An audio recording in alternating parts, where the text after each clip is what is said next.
Hello everyone, welcome back to my channel ত্রিপুস গ্যালারির নতুন একটা রান্নার ভিডিওতে তোমাদের অনেক অনেক অনেক স্বাগত। আজকে বাইরে ওয়েদারটা পুরো আকাশ কালো করে এসছে, কালবৈশাখী আসার ফুল প্ল্যান আছে। এখন 3টে বাজে, আমাদের বাড়িতে আজকে এক গেস্ট আসবে, তো সেই কারণে একটু বাল্কে মাটন রান্না করব। সেটাই দেখাবো। আর এটা হচ্ছে বাইরের ওয়েদারের অবস্থা। মোটামুটি একটা দিক পুরো কালো করে এসছে। গেস্ট আসার আগে আগে মোটামুটি একচোট কালবৈশাখী হয়ে যাবে। এখানে মোটামুটি সবই আমি রেডি করে নিয়েছি। এখানে আছে কিছু তেজপাতা, দুটো বড় এলাচ, জায়ফল, 4টে ছোট এলাচ, 4টে লবঙ্গ, দারচিনি। এটা তেলের মধ্যে দেব ফোড়নে। আর আছে আদা রসুন লঙ্কার পেস্ট।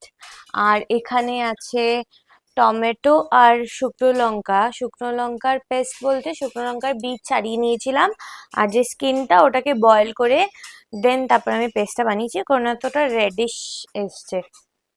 আর এই একটা রোস্ট বানিয়েছি। এটার এটার মধ্যে আছে হচ্ছে গিয়ে তোমার জিরে, ধনে, গোলমরিচ, তারপরে ছোট এলাচ, দারচিনি, তেজপাতা, ওই কটা মানে রোস্ট করে তারপরে ব্লেন্ড করা। আর এখানে মাছ ম্যারিনেট করা আছে হলুদ, লঙ্কা গুঁড়ো, জিরে গুঁড়ো, ধনে গুঁড়ো, সর্ষের তেল আর নুন। হ্যাঁ, হ্যাঁ, ব্যাস এই কটা দিয়েই ম্যারিনেট করে রেখেছি। আলু কাটা আছে, ইচ অ্যান্ড এভরিথিং কমপ্লিট। বড় বড় ডেচকিতে রান্না হবে আজকে, তো সেই জন্যই শেয়ার করব। দেখি আজকের মাটনটা ভালো হয় কিনা, অন্যান্য দিন তো ভালোই হয়। আজকে 2.5 কেজি মাটন করব, দেখা যাক কেমন হয়। এত হাওয়া আসছে রান্নাঘরে যে রান্না করা মুশকিল এই হাওয়ায়। এর জন্য সমস্ত জানলা দরজা সব বন্ধ করে দিতে হচ্ছে। বেশ খানিকটা তেল নেব, কারণ আলুটা ভাজতে হবে, তো সে কারণে তেলটাকে ভালো করে গরম করে নেব। আলুটা আমি আগে থেকে ম্যারিনেট করিনি। আলুটা ম্যারিনেট না করার কারণ, আমি একটা ট্রিক্স ইউটিউব থেকেই ঘাটা, মোটামুটি সমস্ত ইউটিউব চ্যানেল ঘেটে আমি নিজস্ব একটা পার্সোনাল মেনু তৈরি, মানে রান্নার পদ্ধতি তৈরি করেছি, তো সেটাই দেখাবো। তো আলুটা এটাই দেব, আর এখানে দেওয়ার পরে এর মধ্যেই মশলা দেব, তাহলে তেলের কালারটাও খুব সুন্দর আসে আর আলুর কালারটা ইভেনলি স্প্রেড হয়। মাখিয়ে রাখলে খুব একটা ভালো হয় না। আমার তো এভাবেই বেশি ভালো লাগে, তাই জন্য এভাবেই বেশি ভালো লাগে, তো সেই জন্যই আর কি আহ আলুটাকে আমি ম্যারিনেট করিনি। আর এত হাওয়া দিচ্ছে, যখন তখন গ্যাস বন্ধ হয়ে যেতে পারে, তাই জানলা দরজা সবই বন্ধ করে দিতে হচ্ছে। তেলটা গরম হয়ে গেছে, কমিয়ে দিয়ে আলুগুলো দিয়ে দেবো।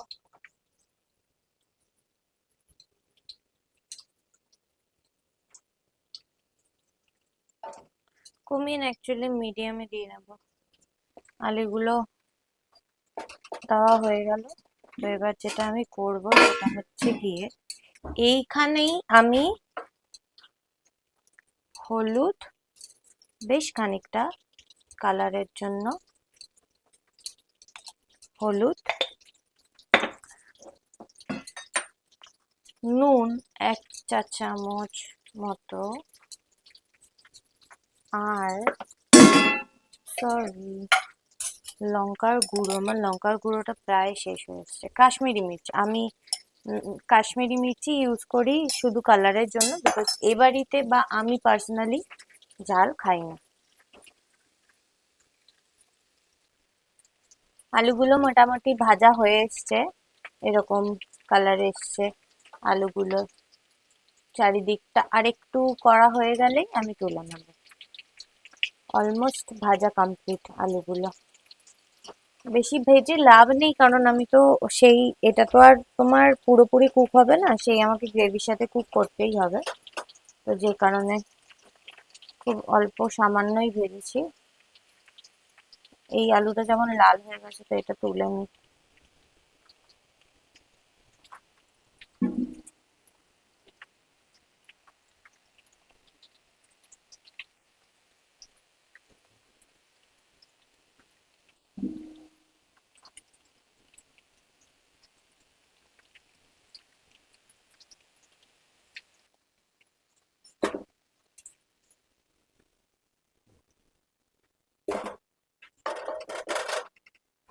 তো আলু ভাজা মোটামুটি কমপ্লিট। এবার গ্যাসটাকে আমি একটু কমিয়ে দেব। গ্যাসে সামান্য পরিমাণ চিনি দেব।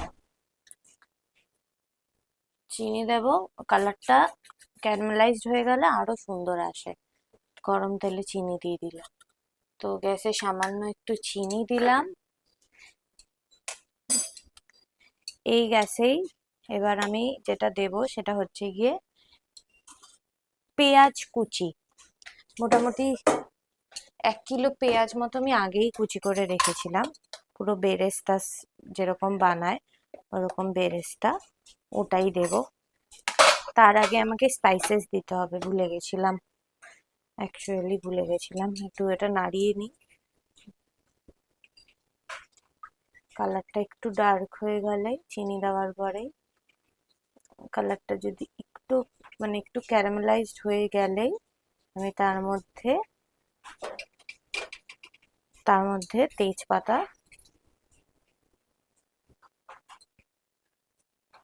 তেজপাতা, দুটো দুটো দারচিনি, দুটো বড় এলাচ, একটা জয়িত্রী, একটা স্টার অ্যানিশ, আর পাঁচটা পাঁচটা ছোট এলাচ, 4টে লবঙ্গ দিয়ে দিলাম।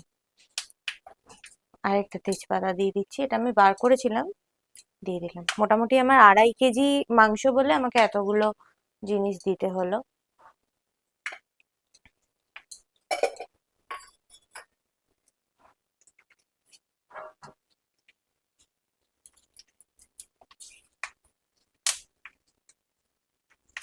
মা, তুমি আমার একটা কাজ করে দেবে? ওই বড় গামলাটা আগের দিন তেল লাগিয়ে দিয়েছিলে না কিভাবে, ওইটাতে ওইরকম একটু তেল লাগিয়ে দিও না।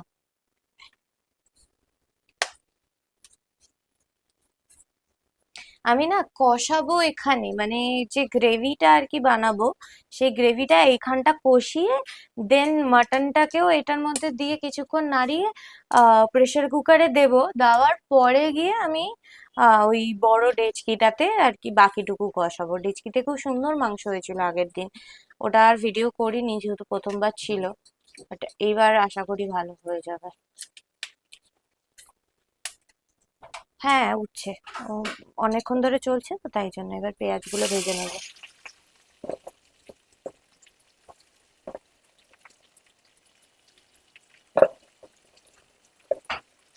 তো পেঁয়াজ ভাজার সময় যদি আমি একটু নুন দিয়ে নিই তাহলে পেঁয়াজটা একটু তাড়াতাড়ি ভাজা হয়ে যায়। আমি সামান্য একটু নুন দিয়ে নেব।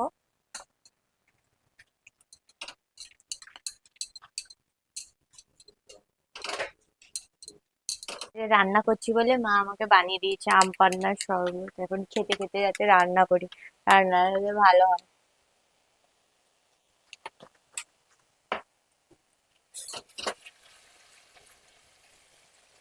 পেঁয়াজটা হতে বেশ অনেকক্ষণই সময় লাগে, মোটামুটি 10 মিনিট মতো তো লেগেই যায়। আমার অলমোস্ট পেঁয়াজটা হয়ে এসছে, আর একটু হবে। তেলটা ছেড়ে গেলেই এর মধ্যে আমি আদা রসুন বাটাটাও দিয়ে দেবো, আর একটু কমবে এটা।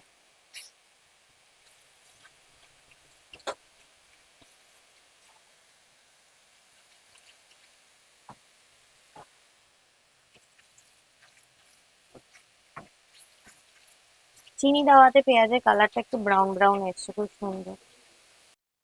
এই যে পেঁয়াজটা মোটামুটি হয়ে এসছে, এই অবস্থাতেই আমি আদা রসুনটা মিশিয়ে নেব। আদা রসুনের গন্ধটা বেরায় তো, ওই গন্ধটা একটুখানি যাতে কম বেরায়, মানে ওই কাঁচা স্মেলটা চলে গেলে, মানে ততক্ষণ অবধি আর কি কুক করব।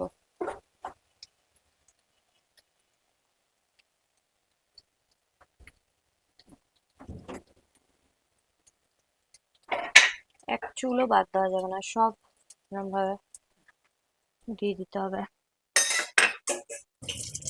আদা রসুনটা ভালো করে কষিয়ে নিতে হবে যতক্ষণ এই স্ট্রং স্মেলটা চলে না যাচ্ছে।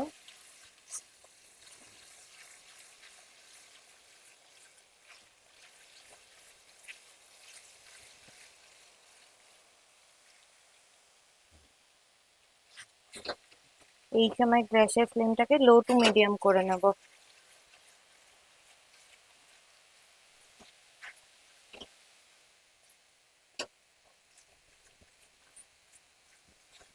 1-2 মিনিট মতো তো কষাতে হবে যাতে গন্ধটা বেরিয়ে যায়।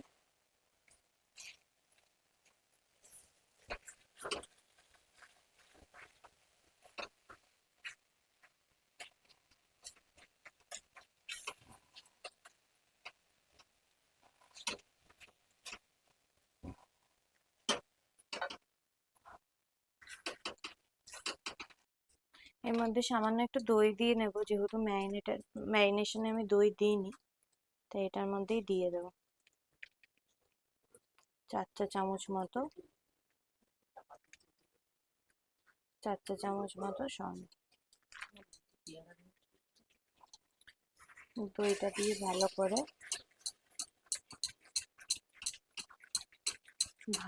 দইটা একটু ঘেটে দিলেই খুব ভালো হয়, তাহলে এরকম লাম্পস থাকে না। আমি তো ডিরেক্টলি দিয়ে দিলাম। গ্যাসটা আরেকটু বাড়িয়ে দেবো। এটাকে ভালো করে নাড়তে হবে যাতে দইয়ের যেটুকু মানে লাম্পস রয়েছে ওটা যাতে মিলিয়ে যায়। আমার মতো ভুলটা না করে দইটা ফাটিয়েই দেবেন, তাহলে আর বেশি কষ্ট করতে হবে না। বেশি শর্টকাট মারতে গেলেই বেশি কষ্ট। এবার এর মধ্যে আমি টমেটো আর শুকনো লঙ্কা, এই দুটোর যে পেস্টটা বানিয়েছিলাম ওটা দিয়ে দেবো।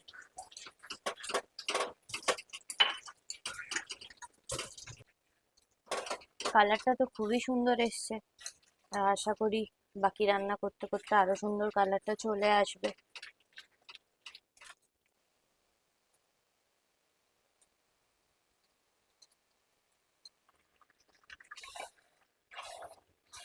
এটার মধ্যে সম্পূর্ণটা রান্না করা আমার পক্ষে সম্ভব তো নয়, তো এটার মধ্যে হালকা কিছুক্ষণ একটু কষিয়ে নিয়ে আমি পিস বেছে বেছে বাকিটুকু প্রেসার কুকারে তুলে দেবো গ্রেভি সমেত। যেহেতু এটাই মাংস রান্না করা খুব ডিফিকাল্ট হয়ে যাচ্ছে, ওই কারণে আমি এই ডেচকিটা নিয়ে নিয়েছি এখনই। ডেচকিটা একটুখানি কষিয়ে নিয়ে তারপরে এটা প্রেসার কুকারে দেবো। প্রেসার কুকারে দিয়ে তারপরে বাকিটুকু আবার এটার মধ্যে কন্টিনিউ করব। 10 থেকে 15 মিনিট হয়তো এই ডেচকিতে আমি কষাবো, তারপরে আমি প্রেসার কুকারে দেব মোটামুটি 5টা সিটি। দেন আমি আবার ওটাকে নামিয়ে তারপরে এখানে গ্রেভিটাকে টানবো আর কি। এবার মাংসগুলো এক এক করে পিস রেখে রেখে এটাও তুলে দিই।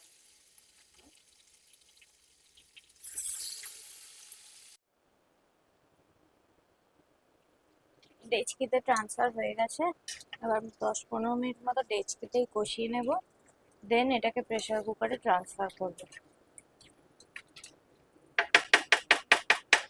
আরেকটা যেটা কাজ করব সেটা হচ্ছে গিয়ে যে মাংস ধোয়া যে জল, মানে মাংস ম্যারিনেট করার পরে যে জলটা ওখান থেকে বেরিয়েছে ওইটাকে আমি এটার মধ্যে দিয়ে গরম করে নেব। আর আলুগুলোকে আমি কড়াইতেই সেদ্ধ করবো, নাহলে আলুগুলোকে যদি আমি প্রেসার কুকারে দিই তাহলে আলুগুলো না ইয়ে হয়ে যাবে, গলে যাবে। মাংস আর আলুর টেম্পারেচারটা তো, মানে আলু খুব কম সময় দিতে হয় বলে আমি এইভাবে আলাদা করে দিচ্ছি।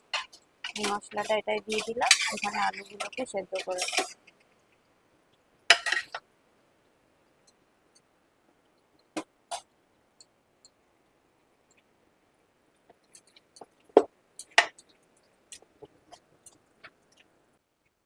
হ্যাঁ, এটাতেই আলুগুলোকে ঢেলে আলুগুলো এখানেই রাখবো।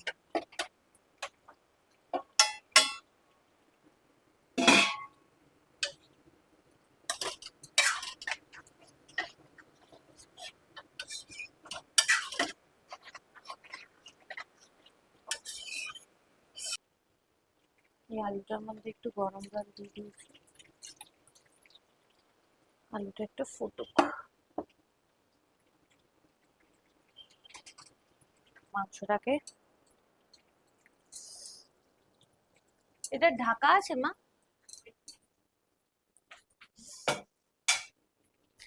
এবার মাংসটাকে মোটামুটি 10-15 মিনিট এরকম করেই রেখে দেবো। আলুটা এখানে ফুটুক, আর প্রেসার কুকারে বসাবো যখন এটা বন্ধ করে দেবো। আবার গরমে গরমে কিছুটা হয়ে যাবে, আবার তারপরে বাকিটুকু আবার যখন মাংস কষাবো তখন। 10 মিনিট হয়ে গেছে, এবার আমি ঢাকাটা খুলবো কি কেমন হয়েছে। মোটামুটি মাটনের তেল ফেল সব ছেড়ে দিয়েছে, এবার এটাকে প্রেসার কুকারে তুলবো। মোটামুটি হয়ে গেছে, এবার গ্যাসটা বন্ধ করে দিই। গ্যাসটা বন্ধ করে দিয়ে এবার প্রেসার কুকারে আমি মাটনটা বসাবো। তো এবার এই প্রেসার কুকারে দেব মাংসগুলো এক এক করে। চর্বির পিসগুলোকে অ্যাভয়েড করবো না দেওয়ার, কারণ গলে যাওয়ার সম্ভাবনা আছে, সেই জন্য।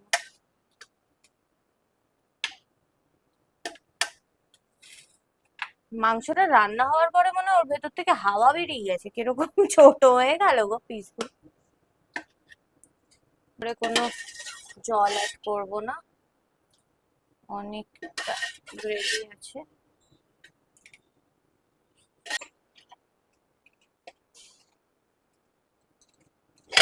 বাবা, আমি মাটনটা অনেকটা জল রিলিজ করেছে, দেখো এইখানে তুমি একটুও জল দিইনি, তাও কতটা গ্রেভি হয়েছে।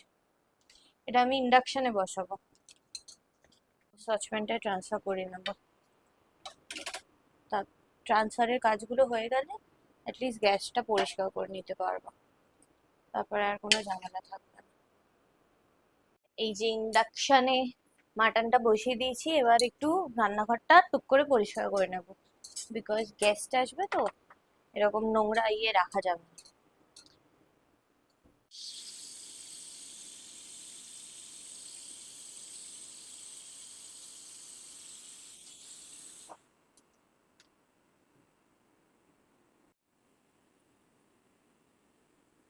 4টে সিটি হয়ে গেছে, এবার পড়বে আমার পঞ্চমতম সিটি, তারপরে আমি গ্যাসটাকে কমিয়ে দেবো, মানে বন্ধ করে দেবো। প্রেসার কুকারে 5টা সিটি কমপ্লিট, এবার এটা দমে থাকবে। এটাকে আমি পরে তুলবো। তো ততক্ষণ যতক্ষণ সময় আছে আমি আলুটাকে আরেকবার একটু কুক করে নিই।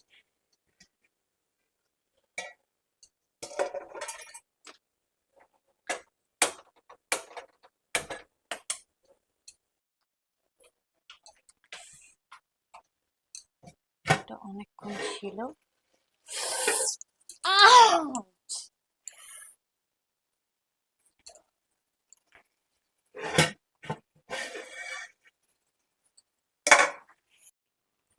আমার মনে হচ্ছে ঝোলটা একটু কম হয়েছে, তো একটু গরম জল দেবো। আর এখানটা আমি জানি না কি করে লাগলো, ওটার ভাবটা এসে লাগলো আর জ্বালা করছে, তুমি একটু কলগেট লাগিয়ে নিয়েছি। একটুখানি ঝোল দেবো আর গরম মশলা দেবো, বাদ বাকি আমার মাটন তৈরি, আর দেখতে অসাধারণ হয়েছে। আমি তোমাদেরকে দেখাই, wait. Look at the colour, it's so delicious, খুব টেম্পটিং দেখতে হয়েছে। আমি আর একটু জল মিশিয়ে দেবো। খেতে তো ভালো হয়েছে, দেখতেও টেম্পটিং হয়েছে, সবই ঠিক আছে, বাট এবার একটু জল মেশানোর পালা। মাটন তো আমার অলমোস্ট কমপ্লিট। এই যে আমার মাটন, খুবই সুন্দর খেতেও হয়েছে, কালারও ভালো এসছে। বাড়িতে এভাবে অবশ্যই ট্রাই করবে, এটা আমার পার্সোনাল ফেভারিট। তাহলে আজকের মতো ভিডিওটা আমি এখানেই শেষ করছি। ওয়েদারটা খুবই অসাধারণ হয়ে আছে, আমি জানলা দরজা খুলতে পারছি না আর কি। এবার আমি জানলা দরজা খুলে বসবো, স্নান করবো, বিকজ গেস্ট আসবে। তোমাদের কেমন লাগলো আমাকে অবশ্যই জানিও। সরি ফর দ্য গামছা, টিটো ঝুলিয়ে রেখে চলে গেছে, কখন দেখিনি। ভালো লাগলে অবশ্যই অবশ্যই কমেন্ট করে জানিও, আর প্লিজ বাড়িতে ট্রাই করো, এটা আমার পার্সোনাল রেসিপি। এইরকম আমি ইউটিউবে মোটামুটি 10টা ভিডিও দেখে এই একটা এর মিশ্রণ বার করেছি। It is really delicious, please try. আমি তো এটা গর্ব সহকারে বলতে পারি যে আমার মতো ভালো মাটন আর কেউ বানাতেই পারে না। তো প্লিজ বাড়িতে ট্রাই করো। চলো আজকে ভালো, টাটা, বাই বাই। পরের পরের আবার কিছু একটা রান্না করবো যখন, তখন দেখা হবে। Bye.